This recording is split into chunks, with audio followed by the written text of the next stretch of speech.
ہر شخص کے حصے میں، ہر شخص کے حصے میں میرے نبی پاک نے عزت لکھی، ہر شخص کے حصے میں رسول پاک نے وقار، رشتوں کو حضور نے اتنا مضبوط کر دیا، اتنا مضبوط کر دیا کہ رشتے رشتے نہیں درد بن گئے۔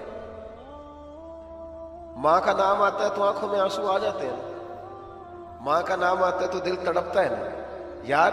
یہ انقلاب ہے جو میلاد والے رسول نے برپا کیا، ورنہ حضرت طارق ابن عبداللہ کہتے ہیں میں حضور کے اعلان نبوت سے پہلے بھی مکے آیا تھا۔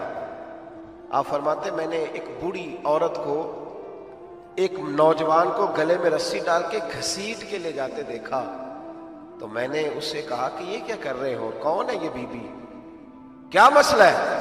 تو وہ کہنے لگا یہ میری اماں ہے، بوڑھی ہو گئی ہے، کسی کام کی نہیں رہی تو بیچنے جا رہا ہوں، چلو کسی کے برتن جب مانجے گی تو میرے تو پاس کچھ نفع آئے گا نا بیچنے۔ یہ داستانیں نہیں، ابھی بھی جن لوگوں کی طبیعت سخت ہوتی ہے وہ قتل نہیں کر دیتے ماں باپ کو۔ واقعہ سنیے نا آپ نے کہ ابا میرے نام زمین نہیں کر رہا تو مار دیا۔ جب کلیجے سخت ہوتے ہیں تو کام ہو جاتا ہے۔ ایک طرف وہ منظر تھا اور ایک طرف یہ منظر ہے کہ حضرت حلیمہ سعدیہ رضی اللہ تعالی عنہ، ان کا نام نہیں ہے حضرت حلیمہ کا مسلم شریف میں، وہ امام زرقانی نے لکھا ہے، ورنہ مسلم میں یہ روایت اپنے اصل انداز میں موجود ہے۔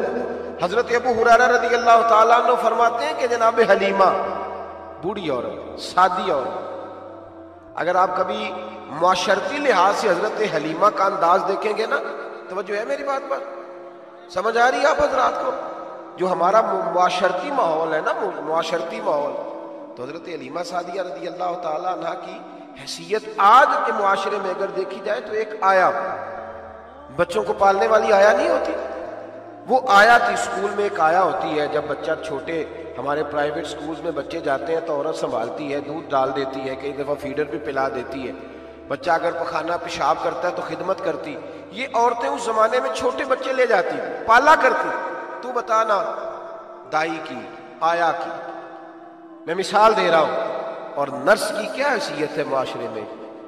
اور حضرت حلیمہ سعدیہ جب نبی پاک کو واپس لے کے آئی تھی تو چلو کچھ نہیں، لیکن نہ کچھ معاوضہ بھی انہیں حضرت عبد المطلب نے عطا کیا تھا، جناب آمنہ نے انہیں کچھ، ایک معنی یہ بھی ہو سکتا تھا کہ پیسے دے کے یہ کام کرایا، معنی ہو سکتا تھا۔ آج جو گھر میں اماں برتن دھوتی ہے اس کی کیا حیثیت ہوتی ہے؟ وہ تو بیچاری جن برتنوں کو دھو کے ہمیں دیتی ہے، بعد میں انہی برتنوں میں ہم انہیں کھانا کھانے کی اجازت نہیں دیتے۔ لیکن میرے رسول پاک نے رشتوں کو عزت دے دی، اس طرح کی عزت دی، اس طرح کی عزت دی کہ جناب حلیمہ مسجد نبی کا دروازہ گزری ہی تھی کہ حضرت ابو ہریرہ فرماتے ہیں نبی پاک ممبر پر اٹھ کے کھڑے ہو گئے، رسول پاک کھڑے ہوئے، نبی پاک۔ میں کبھی کبھی یہ روایت دیکھتا ہوں تو میرا دل کرتا ہے میں اپنے آپ سے پوچھوں، میرا دل کرتا ہے میں اپنے یاروں دوستوں، خطباء سے، واعظین سے، پیروں سے، مشائخ سے پوچھوں کہ تو بھی بتا، جب تو شاگردوں کو پڑھا رہا ہوتا ہے اور تیرے ابا جی آتے ہیں تو کبھی اٹھ کے کھڑا ہوا ہے؟ اپنے جیسے لوگوں سے، اچھے علماء کی بات نہیں کرتا، کبھی سوال کرو۔ یہ بڑا مشکل کام ہوتا ہے، بڑا مشکل کہ عالم دین تقریر کر رہا، والد آ جائے، بندہ اٹھ کے کھڑا ہو۔ لیکن رسول پاک نے عزتیں دی، وقار دیا۔ جناب حلیمہ داخل ہوئی تو حضور ممبر پہ کھڑے ہوئے اور اتنی تیزی سے حضور آگے بڑھے، اپنی چادر اتارا اور پھر میرے رسول نے زمین پہ بچھایا، اور پھر حضرت حلیمہ سعدیہ بیٹھ گئی۔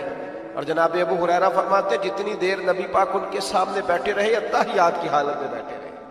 حضور نے رشتوں کو وہ وقار دیا، وہ حسن دیا کہ رشتے درد بن گئے ہیں۔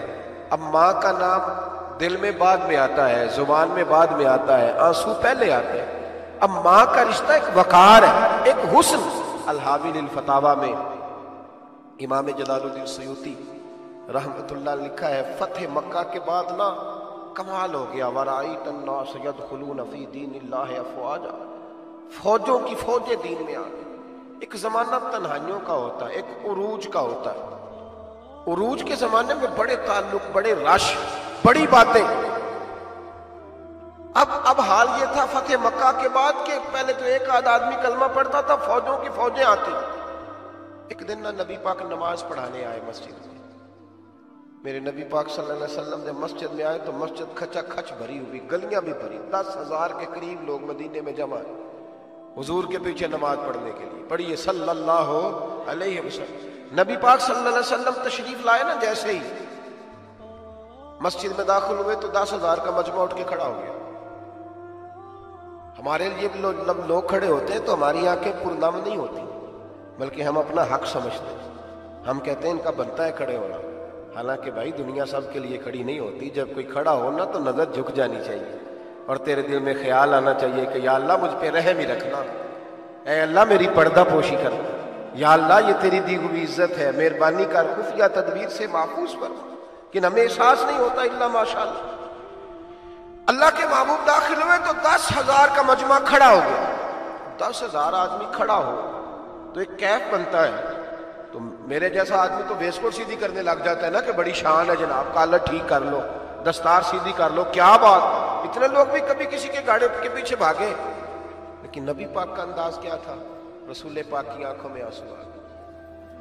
10,000 آدمی کھڑا ہوا، حضور رو پڑے، اور اتنا روئے کہ جناب ابو ہریرہ رضی اللہ تعالیٰ عنہ فرماتے ہیں کہ میں نے نبی پاک کے سینے سے آواز نکلتی دیکھی۔ جب آدمی زیادہ روتا ہے تو سینے سے آواز آتی، حضور روئے کہ سینے سے آواز آئی۔ آپ فرماتے ہیں پھر حضور نے آنسو پوچھے، پھر نماز مکمل ہوئی۔ جب لوگ چلے گئے تو حضرت ابو بکر صدیق اٹھ کے قریب گئے، کہا یا رسول اللہ صلی اللہ علیہ وسلم آج کوئی وجہ نہیں تھی رونے کی، آپ آئے ہیں اور رونا شروع کر دیا۔ تو میرے محبوب فرمانے لگے آج جب میں نے اپنی وہ شانیں دیکھی، وہ مقام دیکھا، تو مجھے اپنی اماں کی یاد آ گئی، ماں کی یاد، رشتوں کو وہ عزت دی، وہ وقار دیا، وہ حسن دیا۔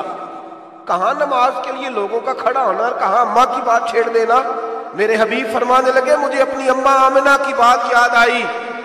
میری ماں نے تو وہ دور دیکھا تھا جب وجود پہ کپڑے بھی پورے نہیں تھے، دل کرتا تھا آج اماں موجود ہوتی، میں نماز پڑھانے آتا، اللہ اکبر کہہ کے نیت باندھتا، سبحانک اللہ کے بعد سورہ فاتحہ پڑھتا اور سورہ فاتحہ مکمل پڑھ لیتا کہ میری اماں آمنہ کو کوئی کام یاد آتا، وہ پردہ سرکا کے کہتی بیٹا محمد میری بات تو سننا، تو محبوب فرماتے اللہ کی عزت کی قسم میں نماز چھوڑ دیتا، پہلے ماں کی بات سن کے آتا، میں چھوڑ دیتا نماز۔ وقار دے دیا، وقار، وہ حسن بخشا، وہ توانائی بخشی۔ کہتے پہلے تو یہ حضور رو رہے تھے نا، جب حضور نے وضاحت کی تو پھر سارے رونے لگ گئے، پھر سب رونے لگ گئے، پھر اپنا اپنا درد، اپنا اپنا ذوق، اپنا اپنا شوق۔ کیوں نہیں تو ماں کو عزت دیتا؟ کیوں نہیں تو چند گھڑیاں باپ کو ٹائم دیتا؟